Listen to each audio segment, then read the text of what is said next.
Secretary channel. Today we are going to introduce you a new series on Mediterranean. So guys, the session will be driven by Mr. C. Chandrasekhar. He is the retired IGP of Karnataka. Mr. C. Chandrasekhar holds a master's degree in English literature from the Mysore University, and he started his career as a lecturer in the National College of Bangalore in the year 1972. But later he joined in the Mysore University for teaching English literature in the same year. In the year 1977, he started his police career with the Karnataka Police, and after that he retired as IGP in 2009. He was a teacher, he likes literature, he's so passionate about his works, his travels, his experiences. He's a great friend and moreover he considers us like his own daughters. He's a great human, giving a lot of support and guidance, supporting the young generation. He's a person with a great positive energy and with a lot of experience to share to the world. It's great to get those experiences through his words. The Mediterranean Sea is a subject of great interest, and all the sessions were driven from his personal experience and well-detailed research all through these years. And now we are presenting all that thing through this channel secretly to all of you people. We are also very much thrilled to present this series to you guys. So guys, let's get started. Friends, we can discuss various aspects of the Mediterranean. I call this presentation the Mediterranean through the ages because we start from its geological history and come to the present stage. So the geological history takes us back by a few million years. So we are looking at what has happened a few million years ago to the present stage. I will say this again, in the sense later, but I want to mention it to you. The Mediterranean constitutes just 1% of the entire water on the earth. So if you look at the first slide, you will see that it's mostly blue. And then we have the land, Pangaea, which broke into several pieces and formed various continents. And this continental drift and movement of the tectonic plates is a continuous process, and this has a bearing on the Mediterranean. Any idea what the Mediterranean means? It is land surrounded by water. It also means the center of the earth. So the Mediterranean Sea, you will see, is surrounded by land all through. And if you look at the world map, this seems to be right at the center. So this is why they call it the Mediterranean, which means it is located at the center of the earth. Now we have a close-up of the Mediterranean Sea. As I mentioned earlier, all the water you see, the blue water amidst the yellow, that is the Mediterranean Sea. And this constitutes only 1% of the entire water in the world. Why am I so interested in a study of the Mediterranean?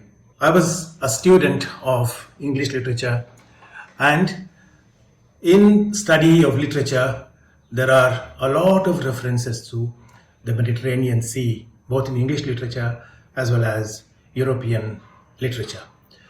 So, and two important writers in English literature, they were advised to go to the Mediterranean because of its warm weather, and it would be medically, it would be very healthy for these people suffering from some lung ailments. So both John Keats and D.H. Lawrence.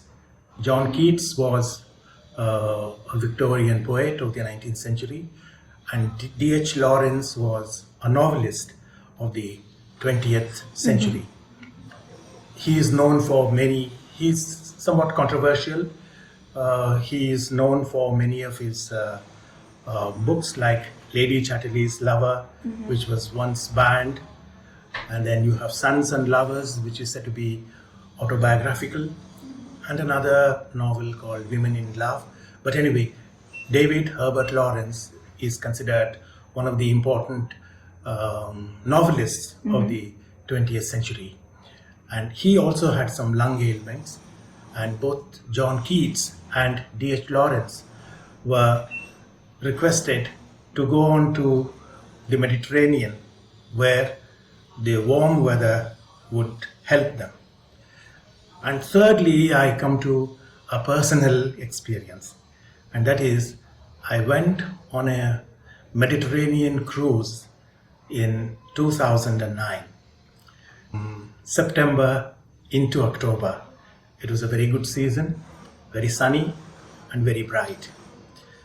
So I traveled from Innsbruck in Austria, leaving Innsbruck at 4 o'clock in the morning by bus and reaching Genova in the northwest of Italy.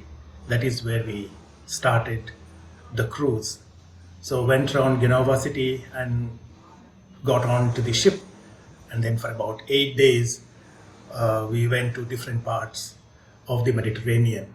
And this cruise created another interest in me, and my mind felt that I should go deeper into various aspects of the Mediterranean and make a study.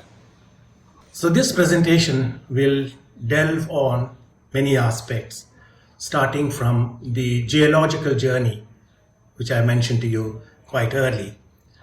And secondly, you will see that this area is so deeply steeped in Greek and Roman mythology. And it is just not mythology, we also go into history, where we can look at the spread of Greek and Roman empires, how these two empires influenced history. And then there is a big jump. We come to the 15th and 16th centuries, the Renaissance. The Renaissance, it actually literally means revival of learning, and what Renaissance meant, how it changed the human mind after the 16th century. And the fifth part is age of exploration, because you had so much knowledge, you felt empowered and you wanted to explore. And all the knowledge that mankind gathered during the Renaissance led to this age of exploration. And then trade is a very important part. And then we see the Suez Canal, which is a link, a trade link between the East and the West. And at the same time, we have had many wars around the Mediterranean. World War I, World War II, and also the Spanish Civil War. And the eighth aspect is tourism, emerging as a big industry these days. And since people have a lot of money, some areas, some places around the Mediterranean have now become tax havens. So is this area going to be the same, or will there be changes earlier? So this is something which is in the realm of speculation, which we will go into a little later. Hope you liked today's video about Mediterranean and its history. There will be more videos on Mediterranean and its importance in different aspects like history and mystery. We'll catch you up in the next episode. Till then, Secretary Team signing off.